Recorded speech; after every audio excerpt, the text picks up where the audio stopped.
Now, there has been an unfortunate, sinister incident that has taken place in Canada just 48 hours ago.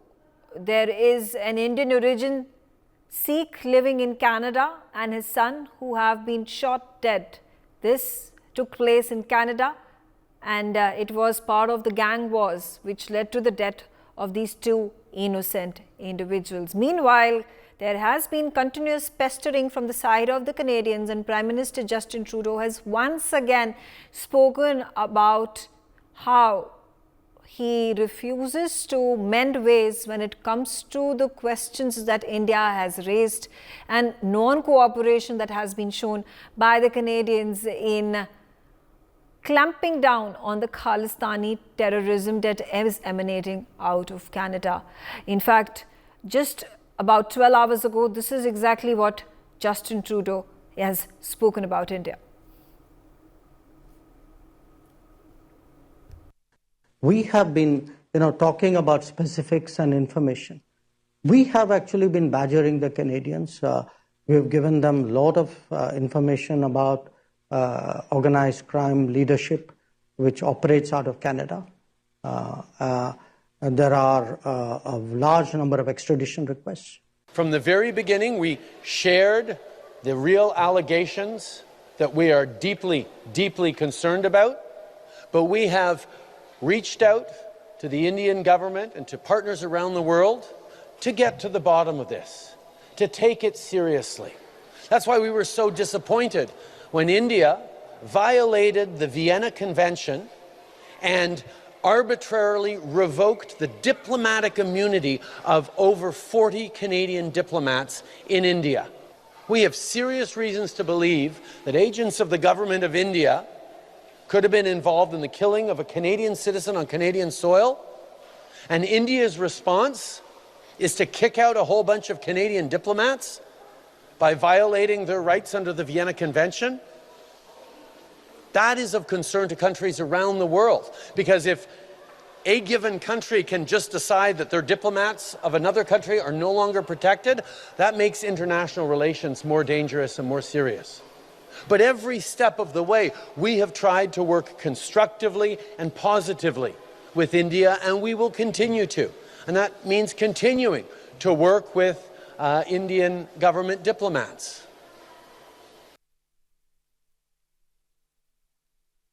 With me, Ambassador, this has been a rant that has been issued by Trudeau again and again and again, so much so that its relevance has completely lost out. There has been, unfortunately, an incident as part of this deadly gang war in Canada in parts that are inhabited by Sikhs, by Hindus, is where these two individuals, two Indian origin Sikhs, have been shot dead. This has been a oftentimes repeated warning that has been given by India to Justin Trudeau and his government, that there are these gangsters, there are these terrorists that are seeking refuge and are being given safe havens. So why is the Trudeau government not acting on them, which is akin to protecting them, which is akin to shielding them?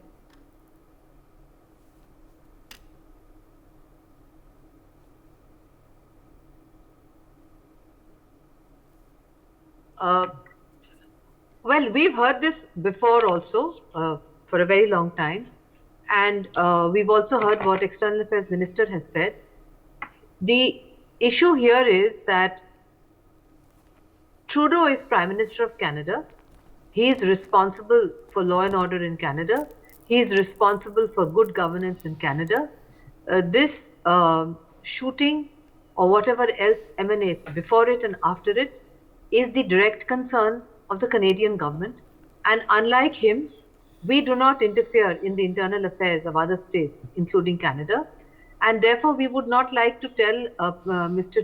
Trudeau what he should do to rein in gangsters and gang wars in Canada, unless the impact on the lives of our diplomats who are protected by the Vienna Convention, I may add, and unless the impact on the lives and property of persons of Indian origin, regardless of their religion, not just Sikhs, but Hindus, Christians, Muslims, etc.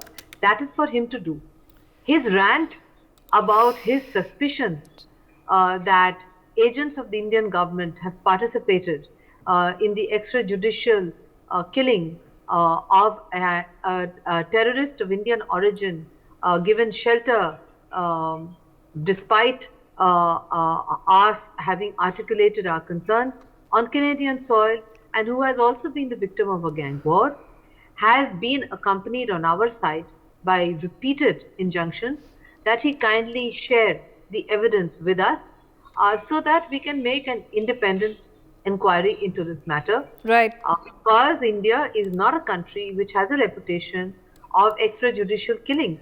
Under those circumstances, his ranting actually has no impact whatsoever. We have not violated the Vienna Convention when we asked Canada to trim its number of diplomats so that it would be proportional to the number of diplomats we have in Canada. We are perfectly within our rights as the host country to insist that this be done. If Canada was unwilling to do so, we were perfectly within our rights to strip them of their diplomatic immunity and privileges. And the reason that they were immediately withdrawn, perhaps, would lead us to the conclusion, Megha, that these Canadian diplomats, some of them, were indulging in activities which would have landed them in an Indian prison did they not have diplomatic immunity. Okay. So I think that we were very well within our rights. And as far as his rants are concerned, Megha, I would like to conclude by saying that if nobody listens to his rants in Canada, why should we waste our time listening to them in India? Megha. Professor Madhav Nalapat, what's unfortunate is that Canada and the Canadians and their peaceful life is getting destroyed. Case in point, once again, this individual who has been killed in this gang war in Edmonton. And this is some high-level figure in the gangs that are operating out of these Sikh populated regions of Canada. And the fact that there is no action whatsoever that is taken by the Justin Trudeau government or his CSIS or his Royal Mounted Police showcases the very fact that he's least bothered about this expansion and the growth of the tentacles of these terrorist organizations or gangsters that have set up base for decades together now. And this is exactly what they are turning Canada into. But what Trudeau is more interested in is playing to the galleries for the political gains that he is hoping to get in the upcoming polls. Megha, you're absolutely right. The fact of the matter is that the groups that have basically first been created by Pakistan and are now being assisted by Pakistan's all limits, no limits friend to Pakistan's east, China. These groups basically are being paid out of the profits of the narcotics trade. We all know the source of the narcotics trade, and one of the major drivers of that trade is the involvement of people in the Pakistan military in that particular trade, whether it's in Afghanistan or whatever it is. You know, and what happens is that money, illegal money, is paid to these people out of the narcotics trade. They themselves become active in the narcotics trade, and as a consequence, law and order in Canada suffers. Because of political reasons, Justin Trudeau has not given the importance he should give to the rising rate of violent crime in Canada and to the growing spread of the narco industry. And now you're seeing narco killings. The same thing happened to Mr. Nijjar. He was very much involved in several of these gangs, and that is the cause of what happened to him. Now, Justin Trudeau wanted a diversion. He didn't want people to understand that it is his negligence that has led to this explosion of narcotics and crime in Canada. So he shifted the blame to India, thinking that India would not react without a shred of proof.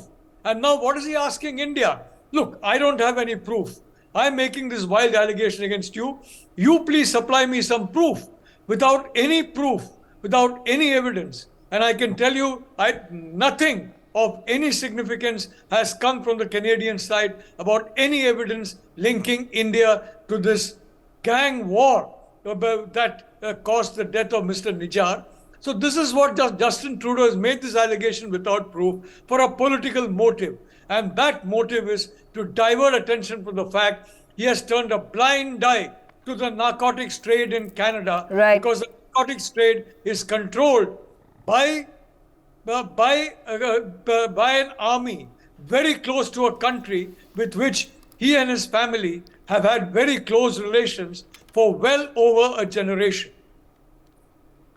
Patrick, quickly get into the conversation and the situation. I mean, India has nothing to worry about. It is a Khalistan that has been created in Canada by their own doing, by Trudeau's own doing. The fact that he has not taken any action, there is this narcotic trades that has continued to flourish. There are gang wars that are happening.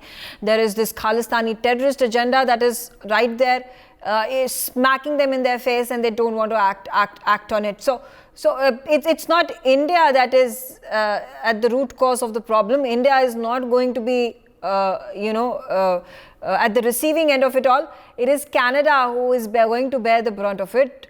It's a smaller percentage of the people who are at this point of time targeted in Canada. Very soon it is going to be a large percentage of the Canadians who will then come out on the streets and throw out these Jagmeets and Trudeaus out of the power. Megha, it's not that easy. I mean, these people who are in power, I don't think even if there's a regime change, their entire approach towards this issue will be entirely different. So this is my understanding of it. So for India, it's true, it doesn't matter much what's happening within Canada. But as long as things continue to be bad over there and the Khalistani elements continue to have the upper hand, there will be issues in India, and India has to be very careful about the internal security aspects of India. We cannot just close our eyes. So because the Khalistani issue of secessionism is very much alive even today. See, the person who was killed, Harpreet Singh Uppal, as per the Week magazine, he was a higher level figure in the organized crime scene of Canada. Yes. So he was not an innocent guy.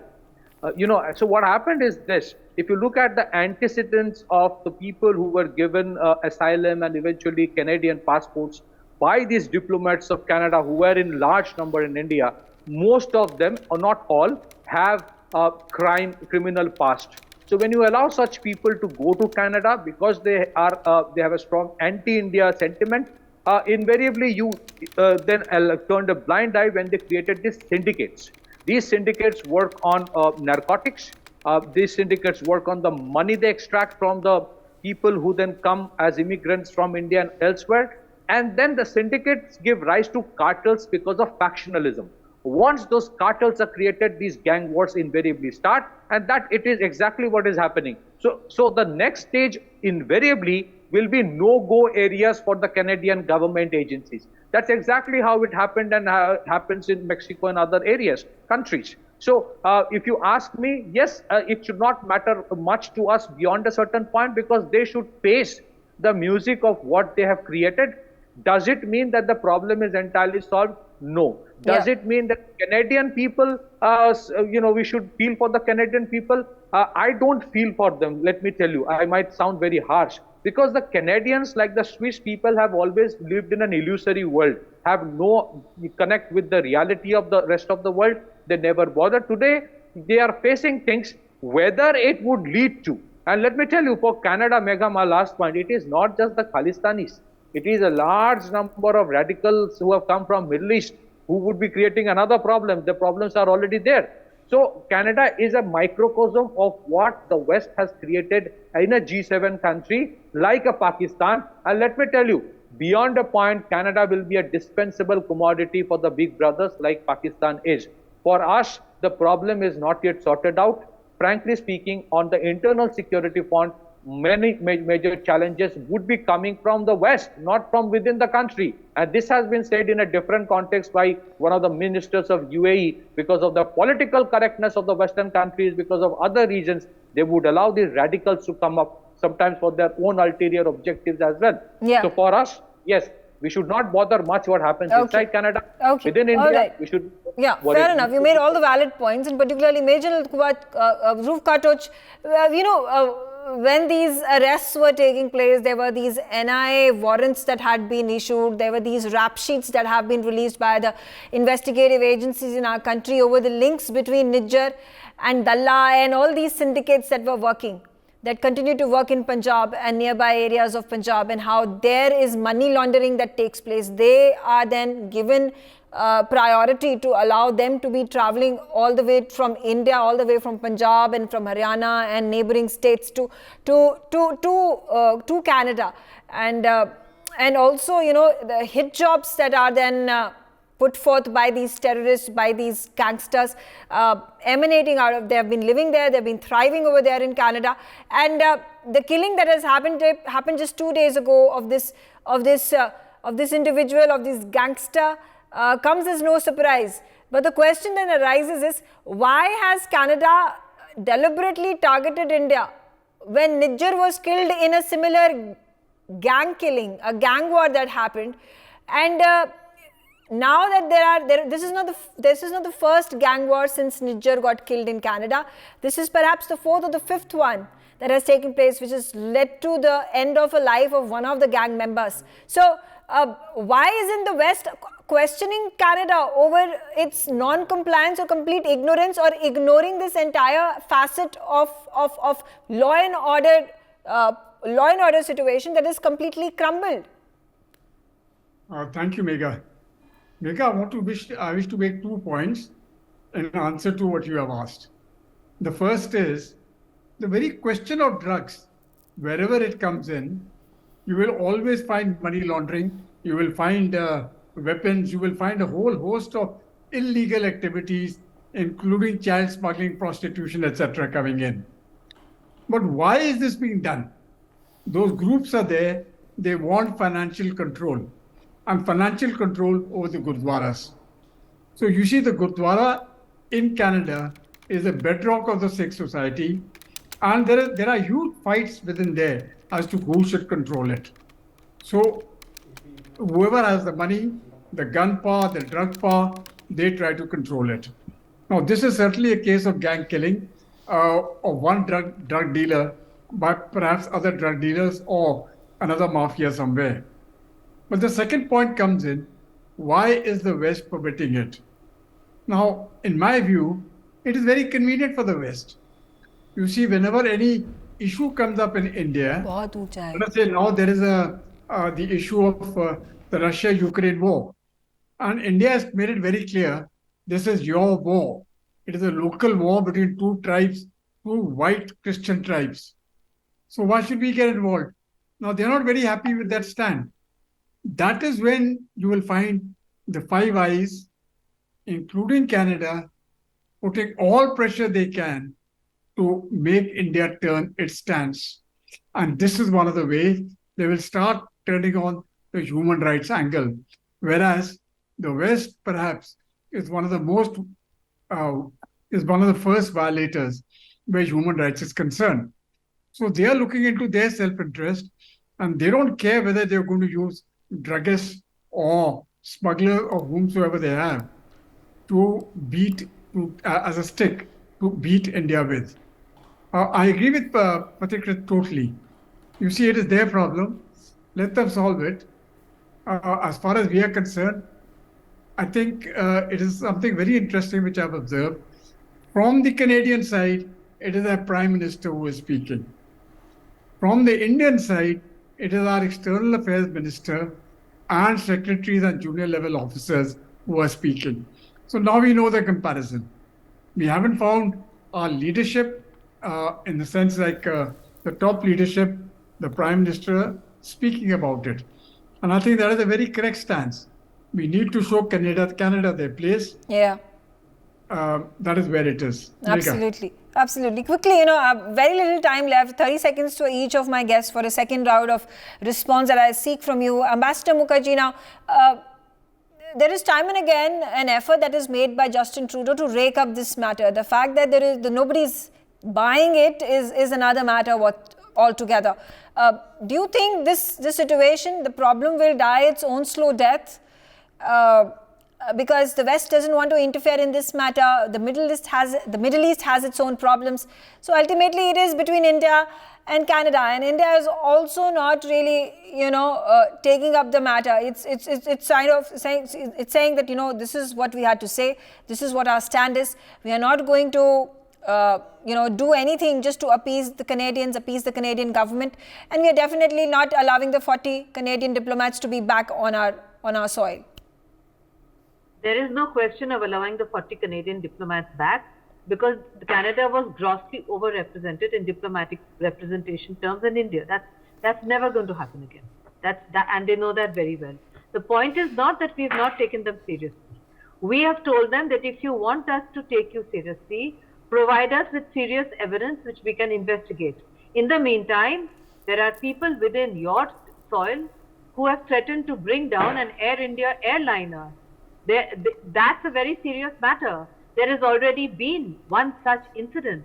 As you know very well, Megha, it's been covered so well in your channel. And do they want any other such incident to take place, that they are allowing people in their soil to threaten to take down an Air India airliner? That is what they should be concerned about. That is what we are extremely concerned about. That is what we have told them, that instead of time and again ranting at us, stop ranting, go back and look at this threat and reassure us that it's safe for Air India to fly from Canada. That is much more important. This is the lives of innocent people, and it's going to emanate from Canada. And God forbid, if such a thing happens, Megha, you will find a very different kind of rant this time coming from India, not from Canada. Megha. Professor Nalapat, the situation, if you turn things around, where Trudeau continues to seek support from the West, there should also be the West who needs to come and gather and support India in its fight against Khalistani terrorism. And we continue to ponder over the fact that why is that not happening as well?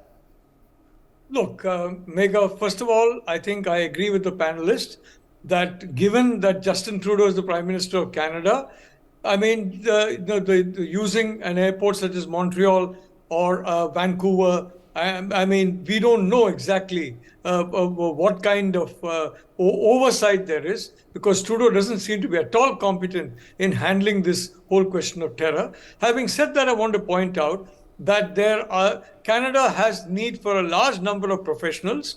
We have a large number of professionals, and in my view, the overwhelming majority of the individuals who go to Canada and who settle down there are outstanding citizens. And as the Canadians can see, they're among the best citizens that Canada has got.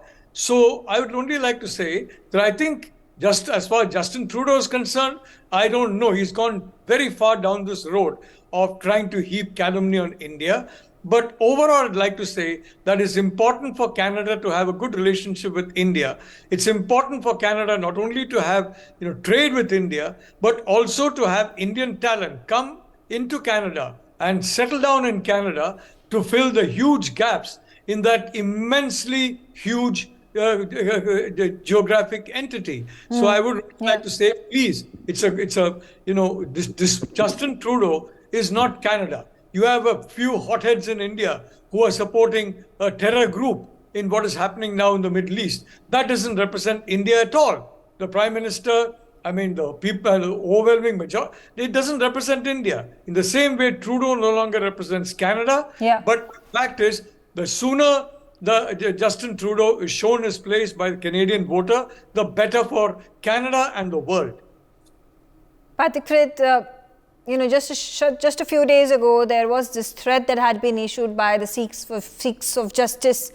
Pannu came out and said, threatened that on 19th of November, which is the day of the World Cup's final, there is going to be an attack on an Air India flight. The fact that there has not been any action taken by the government authorities of Canada, there has been no arrest that has been made of this Gurpatwant Singh Pannu, goes on to show how lackadaisical and they are in no mood whatsoever to take action against these extremists and terrorists.